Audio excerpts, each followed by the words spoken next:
This is an idea for you for a D&D one-shot adventure or as a tutorial for new players.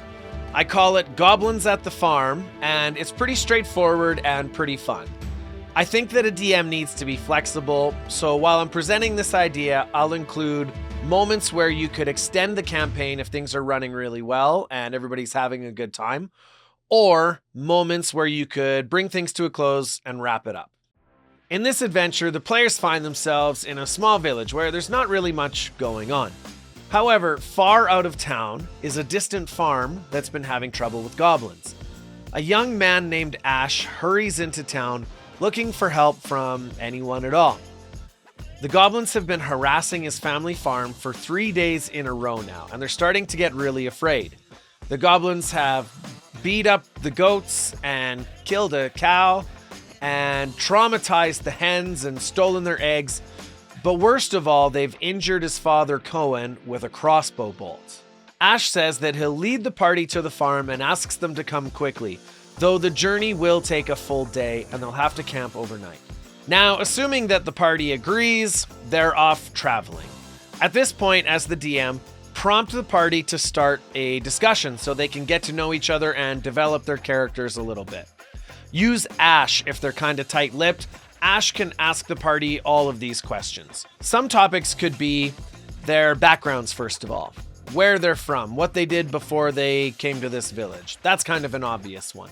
You could also ask if they have any mentors or who taught them their class abilities or their feats.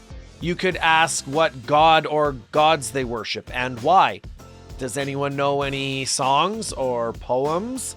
What would you buy if you had 1,000 gold pieces? Any of these topics are good and should help with some character development, and it also makes it feel like traveling is actually happening. You don't want to just say, okay, you go, okay, now you're there. I like to reward the party with role-playing experience for this, and maybe even a lot of experience if they do a good job at it. This kind of thing will encourage them to roleplay more and sets a precedent that you like roleplaying and you want roleplaying to happen around the table. Now, when it gets late, have the party make camp. This could, of course, be another opportunity for role-playing, or you can just fast forward through this. Now, if the mood strikes and you got a lot of time, have a random encounter with a wolf or 2 or 3. It really depends on the level of your players. Higher level, more wolves. Throw a whole pack at them. If they're very low level or there's only a couple of them, maybe one wolf is enough. Now, one wolf normally wouldn't be out and about without their pack hunting, but you can just say, well, this one is banished from the pack and it's starving and desperate. So if the players ask what's up, there you go, there's your excuse.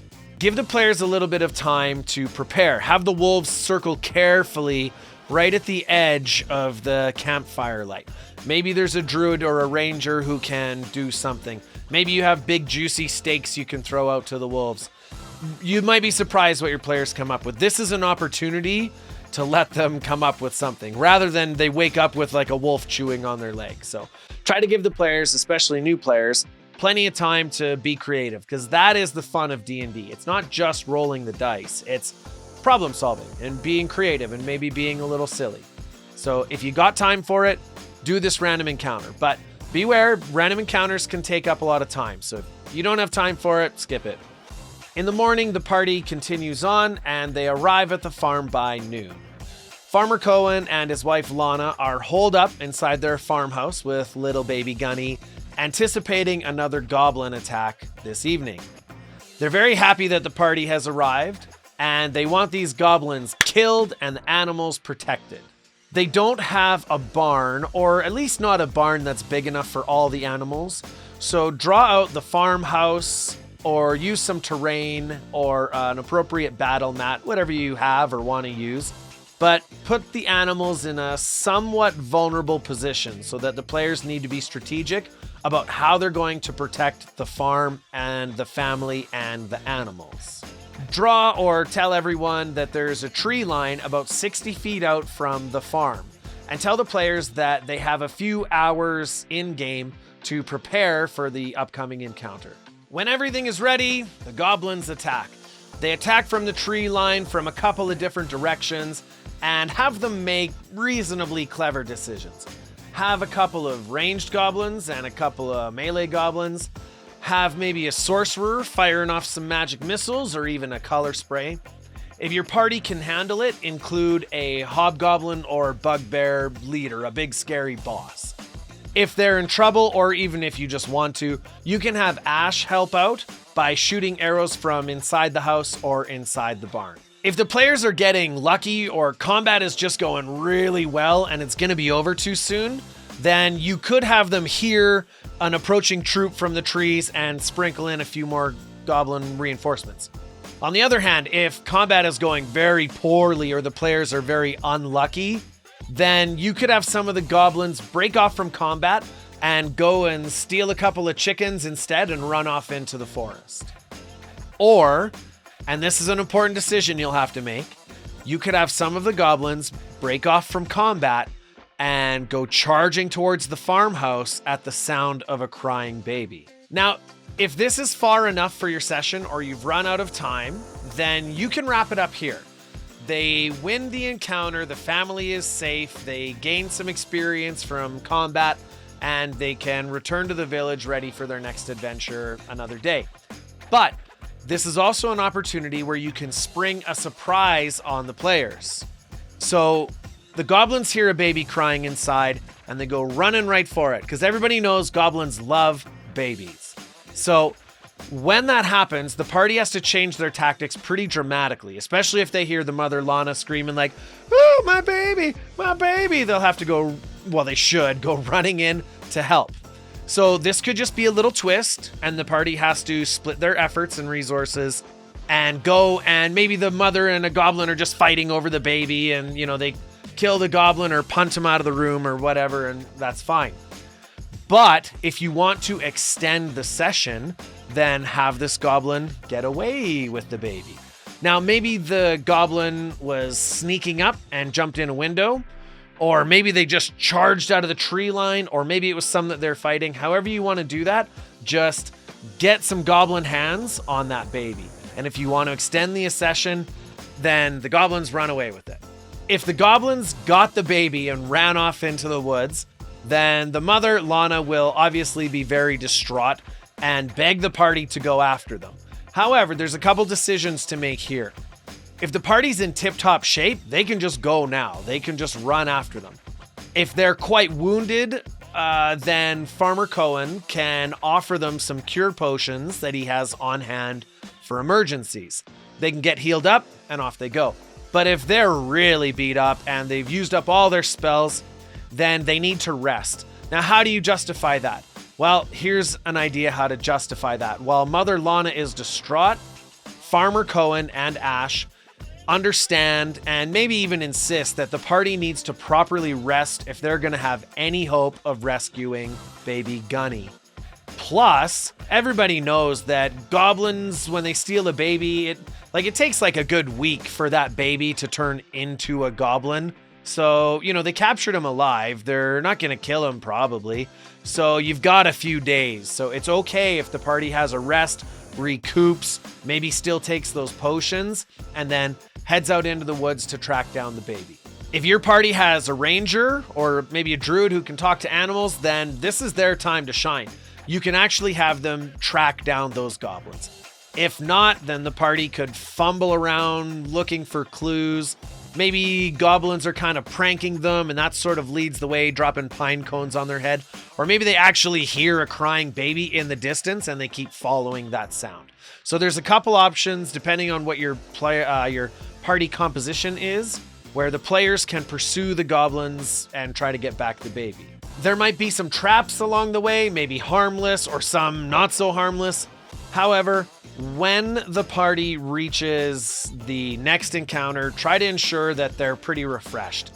It's always annoying when you have to have your adventure come to a screeching halt because someone's like, well, I used all my spells, or, oh, that trap actually took me down to 5 hit points. So just be careful on that. Make it kind of fun in an adventure, but not too dangerous. Don't punish them too hard. Long story short, they gotta get to wherever that baby is. Now, before things become tedious or start to take too long, have the party find the goblin hideout.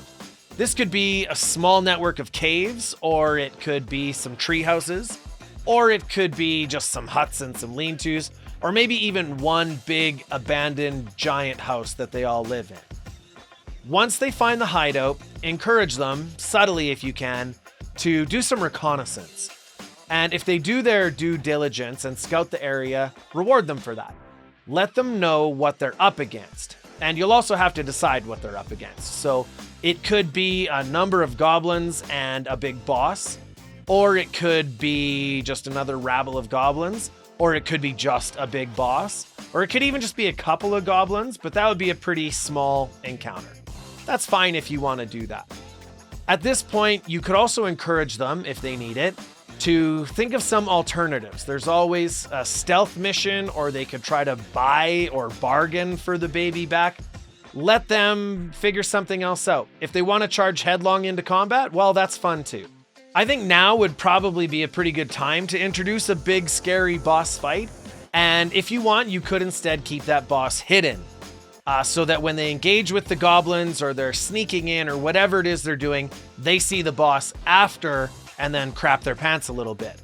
If you need to give them some warning, you could always just have them hear some heavy footsteps approaching for a couple of rounds, or maybe some distant yelling. Let them know that something big and bad is coming, and then watch them fidget or see how they prepare for that.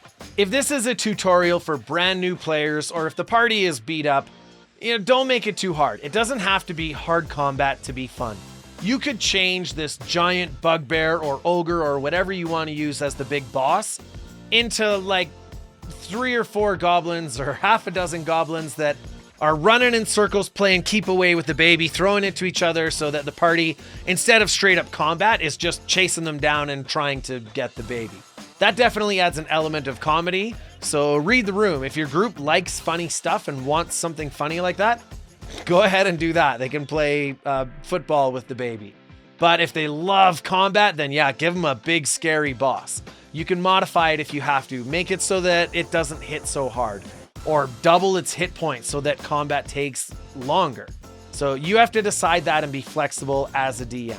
Try to figure out whatever's going to be the most fun for your group and give it to them. Consider sending Ash along with the party if they ask him to come, or if you think they're going to need some backup. It's pretty feasible that he would want to come along to help rescue his baby brother, and he does have a bow so he can offer some ranged support. Alternatively, there's a justification that he stays home because somebody has to help protect the farm, especially since his father's been wounded. Now, in the end, the party should successfully retrieve baby Gunny unharmed from the goblins and return him to his mother. Once that's done, then they can celebrate with a home-cooked meal and a bunch of experience, maybe even a little gold. Probably not a lot though. This is a poor farming family, so just doing a good deed is going to have to be their reward. And hopefully this is a lot of fun for them.